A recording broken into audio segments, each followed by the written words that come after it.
Hi everybody, this is Chris Dunaway with the LSU AgCenter. I am the horticulture agent for St. Charles Parish, Louisiana. Today I'm here with Timmy Perilloux on his farm in Montz, Louisiana. And we're going to be talking about some fall planting and some of the things he does. He's got a very successful farm out here and just came out here to pick his brain to see what he's doing to get ready.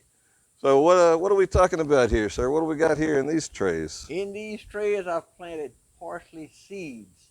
I find that the best way to start parsley. It's very controlled. You plant them in. I use ProMix, sterile dirt, and that's 72s. It's little small cups. If you look underneath, you can see there's 72 of them in each of these trays. The control I'm talking about is you don't have to worry about too much rainfall on them as out in the field. You don't have to worry about the very hot sun where they're going to take 21 days minimum to germinate. Right here, I can start them off 10 days. The little seeds will germinate. Then you got to wait about a month for them to grow up to about maybe 3 inches, 2.5 inches tall, and then I'll transplant them. By the way, I try to plant the seeds around August the 1st. And then I will get to transplant them around September the 15th, September the 20th, 25th, and they'll do fine. And they're starting to get just slightly cooler then. And you will lose some, so you got to have some extra ones. I have about 700 right here. I need 600, so I got me about 100 extra to replace every so often. As you see, you're losing a few of those parsley plants out in the field. Once they get started, and it takes them a while in the field to get really established, but when they finally start growing, then you just about can't stop them. They do very, very well. Then I will get 3 cuttings off of those parsley as they're growing. So I will be picking on those parsley. The earliest will probably be about the middle of November, and then I continue picking them all the way well into February, maybe towards the end of February. Then it's time to have another crop ready to put in, to transplant maybe at the end of January, transplant another crop for March picking and April and May. Okay. So you basically got them here under the edge of your shed so that they get the morning sun here, and then by what? It's almost, it's what, 10 o'clock? 10 So o'clock. these things are already nearly in the shade. That's important. That's important. Only the early morning sun, not midday sun, only the early morning sun. So automatically, it's going to be shady right here. I don't have to move them in and out, and I water them about every day, day and a half, 2 days. I'll keep them a little bit damp. Okay. And you give them a little fertilizer at any time before you put them in the field, or? I definitely do. I'll put a mixture of, I'm going to say Miracle Grow. Y'all are familiar with Miracle Grow. I'll use about half of what's recommended.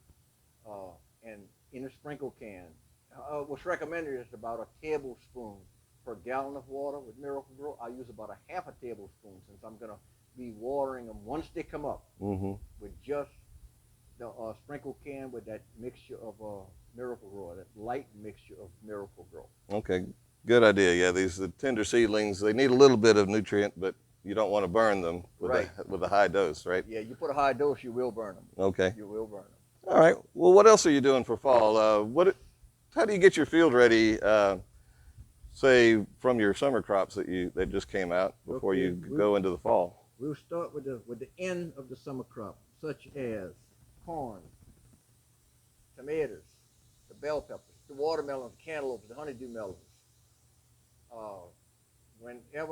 As that's finished, as those crops finish, right away, I will keep in mind the form.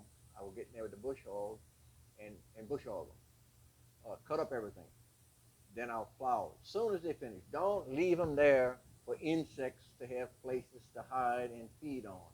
Get rid of the residue, if you want to call it that. Get rid of it quickly. And once that's done, and the timing is right to start planting seeds. And by the way, today is August 6th or so, August the 7th.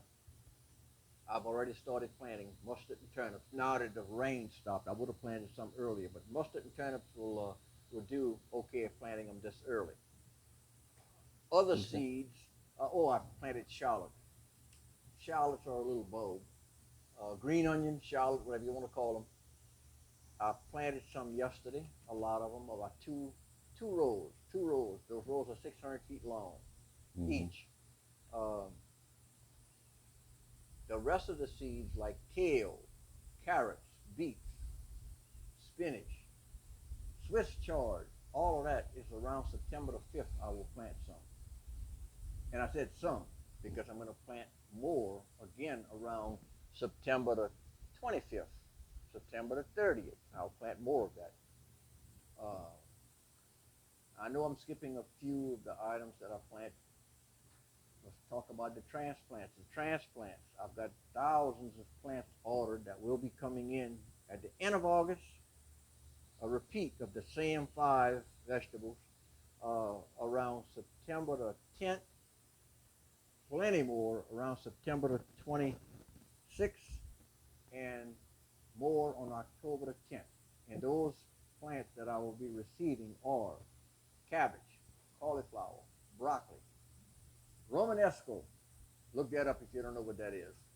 And Brussels sprouts. Those I'm constantly planting in succession. So as they finish, I have another crop coming in and another crop coming in. And they're in cups. I transplant them 2 feet apart. You can get away with 18 inches apart. It's fine because they make some big plants. I know I've skipped a few things. Onion plants, that's later. I may get onion, and I don't do too well. I'll be honest. I don't do too well with the onions. Our weather. Rain is our problem. We have a lot of times we have too much rain. But the onion plants, I'll get that in usually around Thanksgiving. Okay. Buy them out of Texas. So it's interesting you talking about the transplant. So you don't start every seed yourself. No, those transplants, I'd rather buy those plants. That fellow I buy those plants from, very large nursery in Blackman's Parish, makes millions of plants, mainly flowers, but he does a lot of vegetables also. Okay. And makes some beautiful plants. I cannot make plants. I cannot start seeds myself in cups out here at my farm and make plants as pretty as he does, so I simply buy them from him. Yeah, that's Langridge Plant Sales he's talking about, and yeah, they really do a good job out there. They have a pretty modern practice out there, and the some of the things they're doing are pretty advanced. So they really are nice. So, what do you got coming in? We talked about tomatoes. So, are you going to be planting any fall tomatoes? Definitely not. Too much of a challenge. Too much of a challenge, Fall tomatoes are as bad to try and grow as pumpkins. And I have a pumpkin patch out here every year for 35 years. I've been doing a pumpkin patch. Southeast Louisiana is not a place to grow pumpkins. Okay. Too much rain. So I end up buying pumpkins out of the desert of New Mexico and plant pumpkin seeds and just give me vines and put my pumpkins in the vines. Well, the fall tomatoes are just as much of a challenge. They're very hit and miss. I have one of the fellows that worked with me that helps me in the field. I hire. I let him plant fall tomatoes every year, and believe me, it's a hit and miss, a lot miss. Okay. They don't bear as well as the spring tomatoes, which bear very heavy, beautiful tomatoes. You might get an early November freeze, and we did twice already since he's been doing that on my property. One row he plants, you lose them all. Okay. So it's really tough with fall tomatoes. That's good to know. That's good to know. You know, don't be discouraged and maybe give it a shot at home. But yeah, commercially, you guess you just find it doesn't pay, right? And it's mainly the insect pressure if it's not a freeze, or just the fact that everything combined, right? Everything combined, but the insects I can pretty much control. Okay. No, I'm not organic, not at all. When I have to spray insects, I spray the insects. If I don't spray, then I don't get to pick anything and sell anything. So the chemicals that I use are FDA approved. U.S. Department of Agriculture and so on. That's all approved. And non-residual, that's very important. Non-residual, those new chemicals today are very much non-residual. Simply means they don't last long. Some of them last as little as a half hour. The sunlight neutralizes them within one of them in particular, half hour.